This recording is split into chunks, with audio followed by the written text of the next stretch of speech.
presented content does not provide or constitute medical, financial, or legal advice. The content is for information purposes only. Viewing or listening to the content does not constitute a physician-patient, dentist-patient, fiduciary-client, or attorney-client relationship. Welcome to Knowledgeable Aging. I'm your host, Jason Kotar. Joining us today to talk about dysphagia is a hard pill to swallow is Olga Goncharov. Olga is a speech and language pathologist specializing in swallow disorders, accent modification, and speech therapy services for adults working to improve overall personal and professional communication skills. She has worked in several states and healthcare settings, currently residing in Northern Virginia and providing speech therapy services to clients via teletherapy and in acute care at 3 local hospitals. How are you doing today, Olga? Hi, Jason. Very well, thank you. How are you? I'm doing good. Thank you for joining us today. I'm looking forward to our conversation. I'm going to turn it over to you. Dysphagia is a hard pill to swallow. Thank you so much. It's so great to be here. I love this topic. I work with patients suffering from dysphagia and other conditions daily in the acute care setting. So this is near and dear to me, and I hope you will learn a little bit of something as I go through and talk about dysphagia, also pronounced dysphagia by some individuals, which is also correct. So let's just dive in. What is dysphagia?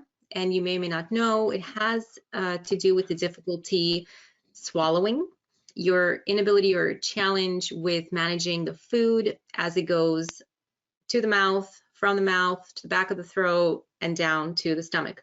So any stage of the swallow can be affected, and this picture actually speaks 1,000 words, where you see how sometimes the liquid can go down the wrong way.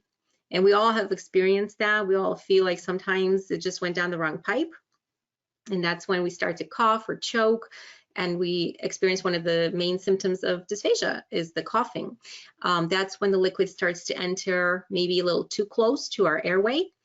And that's not good because you don't want liquid or any food or any other bacteria from the mouth, including your saliva or anything that you're swallowing, to end up going the wrong way. So we want everything to go into the stomach, and when that becomes a challenge, then that is what we determine as dysphagia, and we have to address that. Now, one thing to remember is that it is just a symptom. This sort of difficulty, if it's consistent and chronic and really becomes an issue, it really is a symptom that signifies that something else is going on in the body. It could be neurological, it can be due to a trauma, or something else that's going on. We need to investigate further sometimes. And any of these conditions can result in dysphagia, can lead to problem swallowing, because sometimes it's associated with the difficulty in coordination of the breathing with the swallow.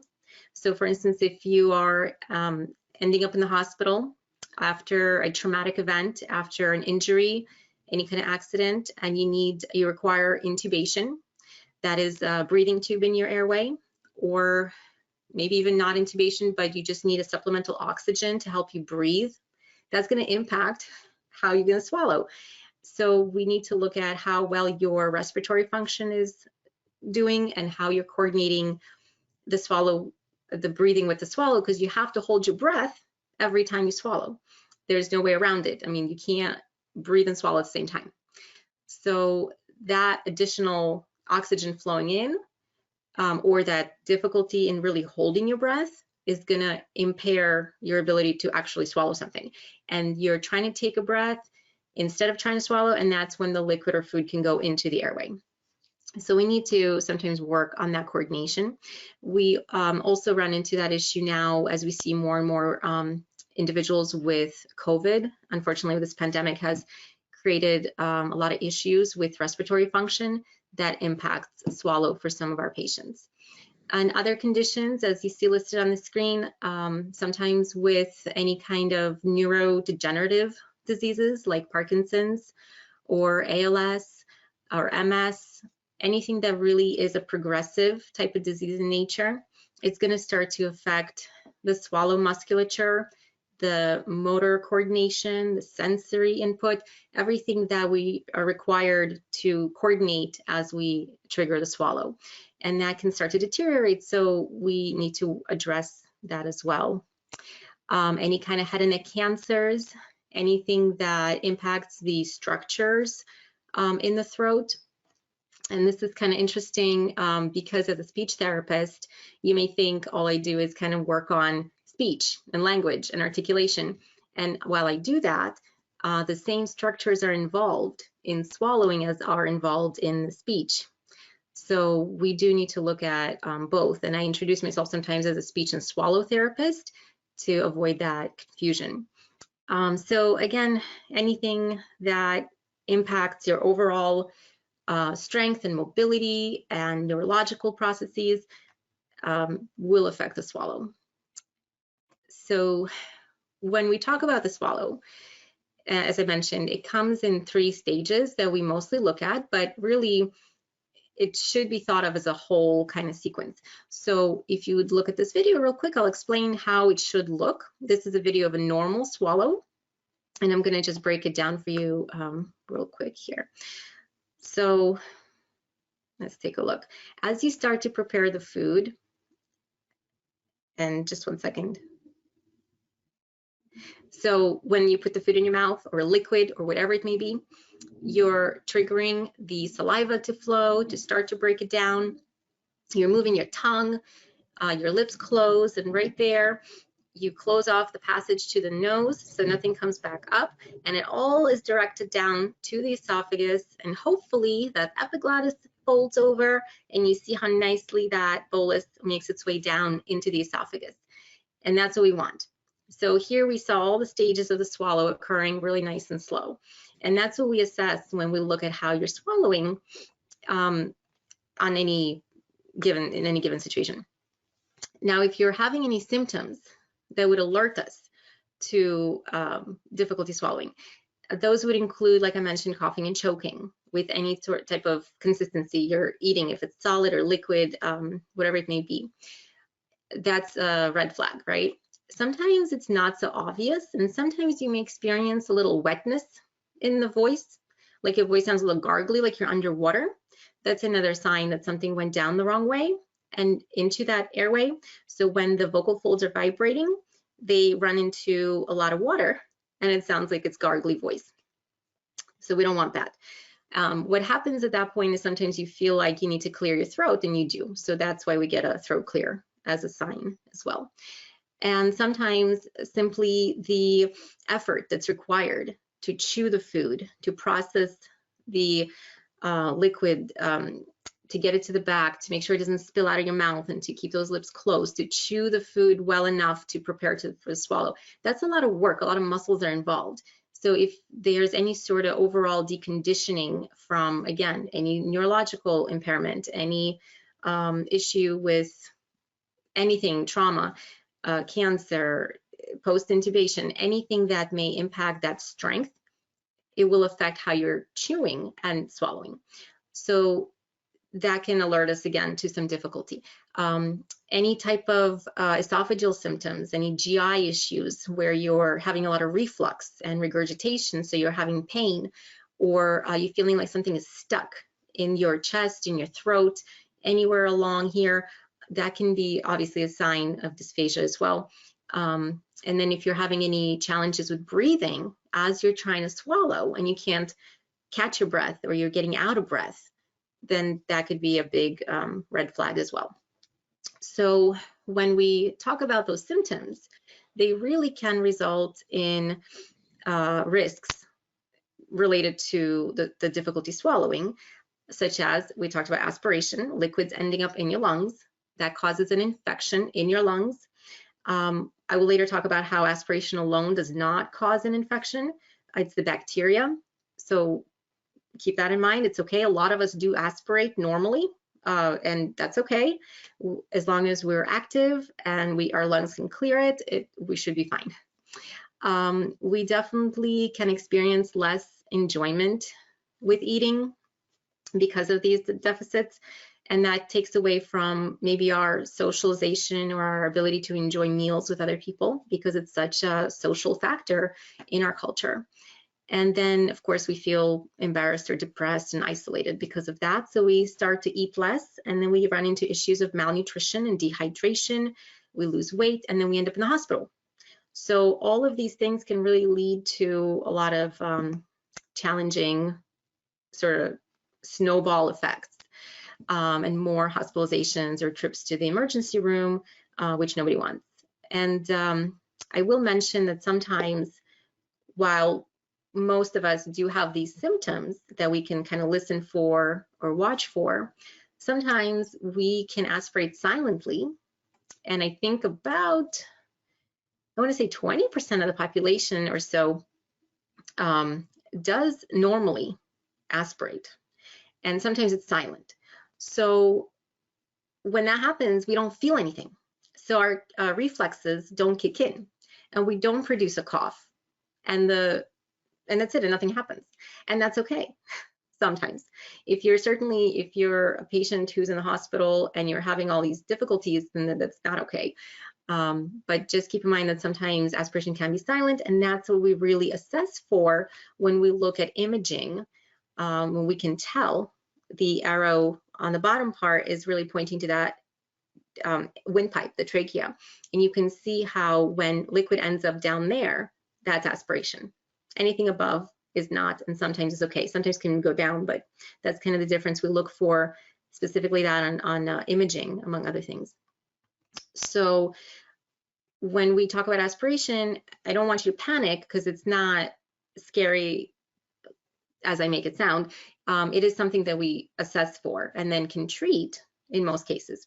But the real predictors of aspiration, pneumonia, which is what is more concerning, the infection in your lungs that we want to prevent, is these factors listed here. There was a study done in 1998, actually a while ago, and since then we've come to know that really dysphagia is just one factor that's important in considering aspiration risks, but it's not the sole factor. So if you're someone that has difficulty with feeding yourself, because again, you may have had a stroke or a neurodegenerative disease or trauma or any kind of issue, and you're dependent on somebody else feeding you, then that's going to impact how you're preparing and triggering the whole swallow sequence. So that can lead to challenges coordinating the swallow. And if you're also suffering from any sort of oral hygiene issues, that's going to cause more bacteria to form in the mouth. And if you're aspirating that, that's going to lead to an infection as well. So if you're dealing with a lot of different medical diagnoses, comorbidities, you're taking a lot of different medications, or you're a smoker, that's going to lead to more trouble with the risks of aspiration pneumonia. If the tube feeding is up here as part of the list, because when you're receiving nutrition through a feeding tube, that means you're probably not eating by mouth. Usually you can, but not always. And so that can cause some challenges for keeping the mouth clean and reduce the bacteria. So the bacteria is really what causes the infection. And if you're additionally somebody who's not really mobile and you're not taking good care of your mouth, that's going to lead to more of an infection risk. So that's why we stress the importance of oral care. You're probably really good at keeping your mouth clean, but when you're in the hospital or you're bedbound and you don't have the capability to brush your own teeth or even rinse your mouth out, and you're kept NPO, which means nothing by mouth, that bacteria is going to grow exponentially, and you can develop all these conditions, as you see here, thrush, xerostomia, which is a dryness in the mouth. You can get cavities this way, and of course pneumonia. So we really focus on good oral hygiene before and after eating to minimize that bacteria. If we can manage that, even if we're aspirating, the risk of developing an infection is significantly reduced. So that should be the goal, again, depending on the situation.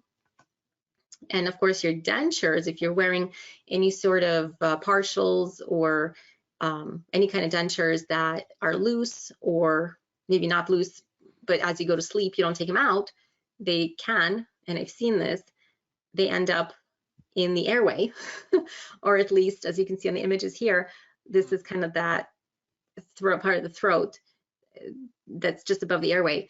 that they can get stuck, and then you need surgical intervention to get them out. And that's not fun. So be mindful of your dentures, is all I'm saying. That goes hand in hand with oral care.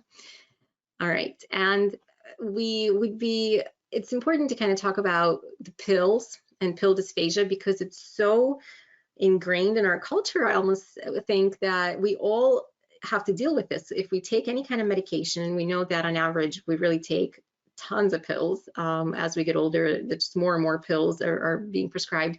Even this saying, we have an idiom in our language, it's a hard pill, something is a hard pill to swallow. It just signals to me how prevalent this issue is. Pills really are hard to swallow. There's a lot of ways that we can help deal with it. It just depends on what the situation is.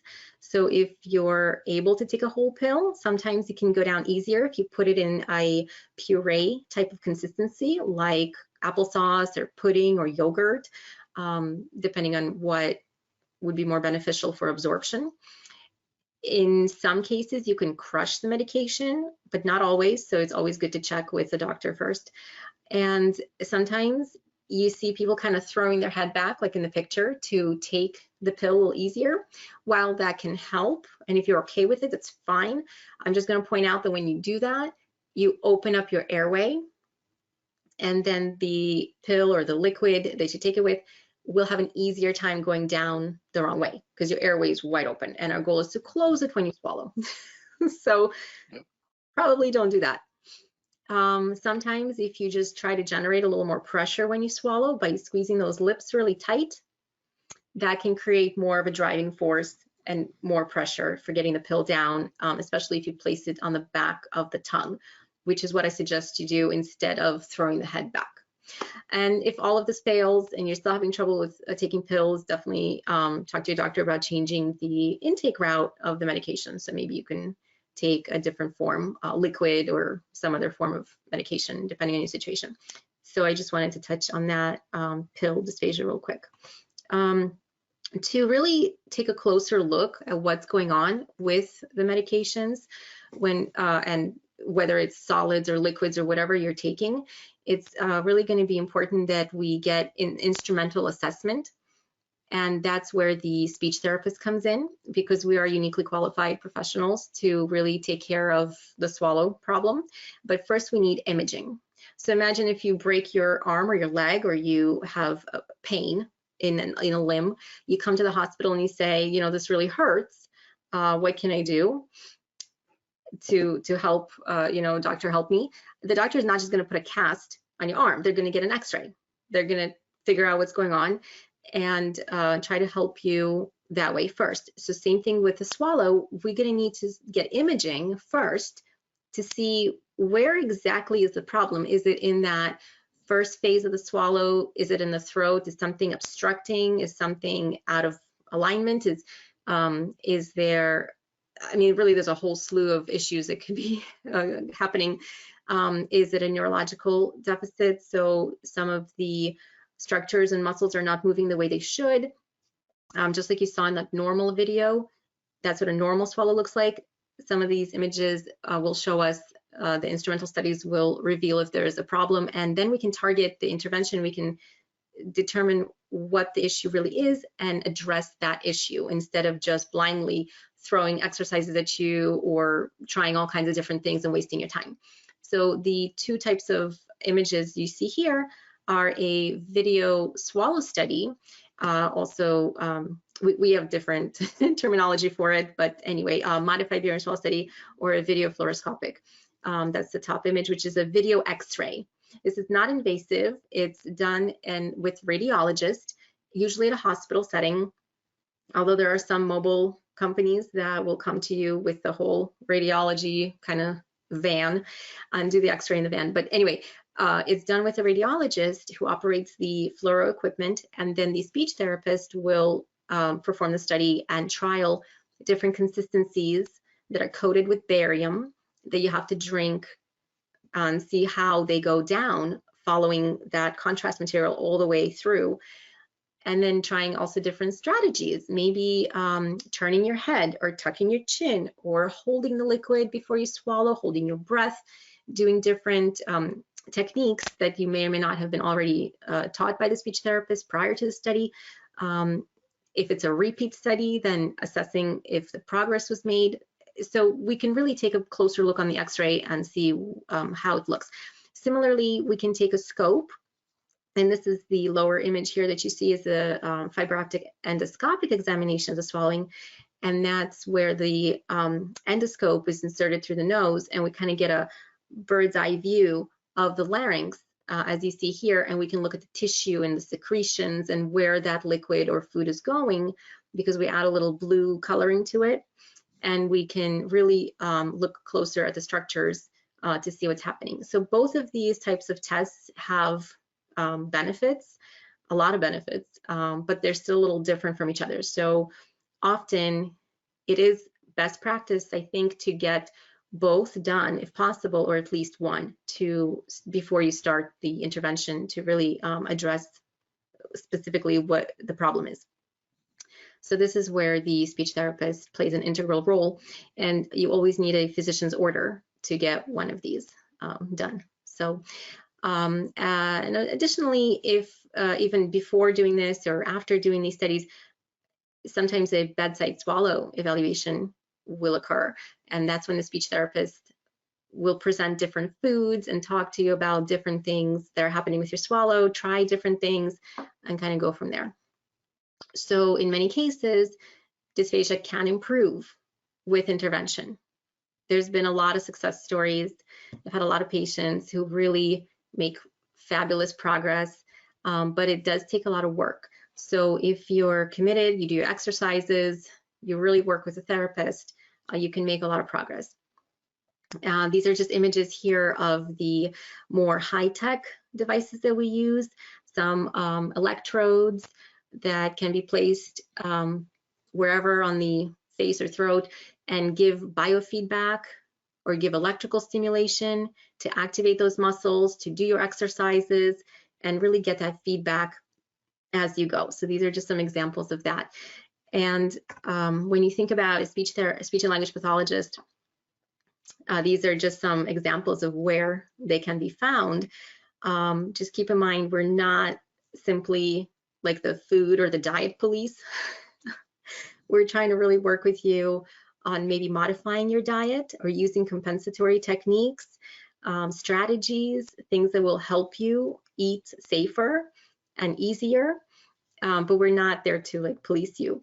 So we try to work together and take into consideration your goals, so we can really help you out. But again, I work in an acute care setting in a hospital, but many others, and I have worked in all of these places before. Currently, with the pandemic, there's a lot of services that are offered through teletherapy, and I think that's a really beneficial service because you can reach a lot more individuals this way, and there's a lot that we can still do even remotely for speech and swallow therapy. So the website listed here, www.asha.org, ASHA.org is our association, the National Association for Speech and Hearing Professionals. On there, there's a directory of providers that are either a speech language pathologist or an audiologist that you can look up in your area if you're looking for services that way. And also, I should mention, they're listing anybody that's also bilingual or what languages they speak, if you're looking for therapists that are specifically of your native language. So what we do, while we're not the diet police, we may modify the diet to kind of help you with that struggle. So if you're, again, it depends on our assessment, it depends on where the challenge is. And after we do the instrumental assessment, we can have a better idea of whether or not certain liquids, the thin liquids or the thicker liquids, which ones go into the airway, which ones don't, and why. The bigger question is, why does that happen? Why are you having trouble? Why does it go down the wrong way? So once we figure out that reason, then we can modify the diet or not if we're working on using good strategies with you.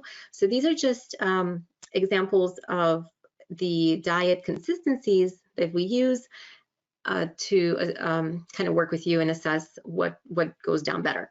The recent implementation of this is a new framework that was established about 5-6 years ago, and it is a new standardized kind of international initiative. It's something that allows providers across all facilities, institutions, countries, really trying to reach all the countries right now that are participating, to start using the same consistency levels that are measured and standardized to just one standard, so that if you go wherever you go, whatever doctor, whoever you talk to, they will know what level of diet you're on. So this is a pretty big undertaking. I just wanted you to be aware of the different consistencies that you can have. With solid foods, we have regular texture foods, which is just anything you eat that's regular. Then you have the next step down is some foods that are a little softer, that are kind of cut up more for you, easier to chew, things that are just softer to get down. And then we have the next level would be more ground foods that are even more softer and kind of chopped up and ground up more. And the next level is the puree foods, which are still considered solid, but they're like your mashed potatoes and your yogurts, puddings, and things like that, that will really slide down easier and not require so much chewing.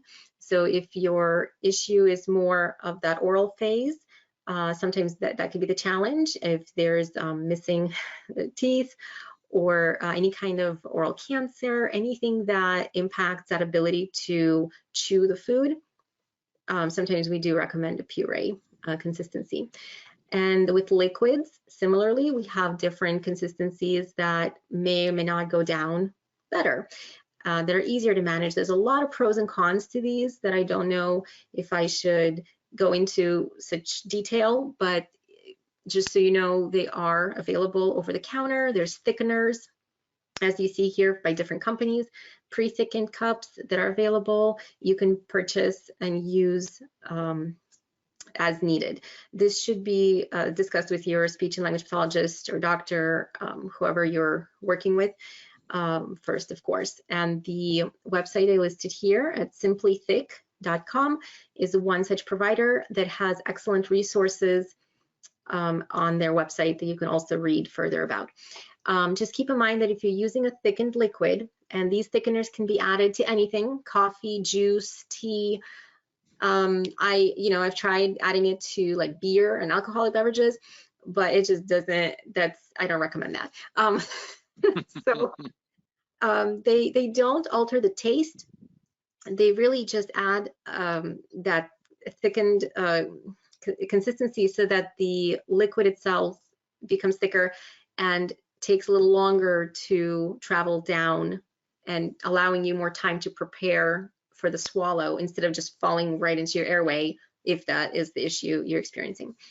So just keep in mind that adding ice to any of these drinks with a thickener will have the opposite effect, so it will kind of thin it down, because the ice will melt and add more liquid. So just kind of thinking about that. And so anything that's creamy soups or shakes, sometimes those are okay. If you're taking supplements like Ensure, those are considered thicker than regular liquid, especially if they're chilled. And really, this can be, the consistency of the liquid can be tested using the standardized assessment that we talked about, those developed by the IDSI guidelines, using a 10 cc syringe. So there is a way to test if you're really interested, to really see what consistency you're using all the time.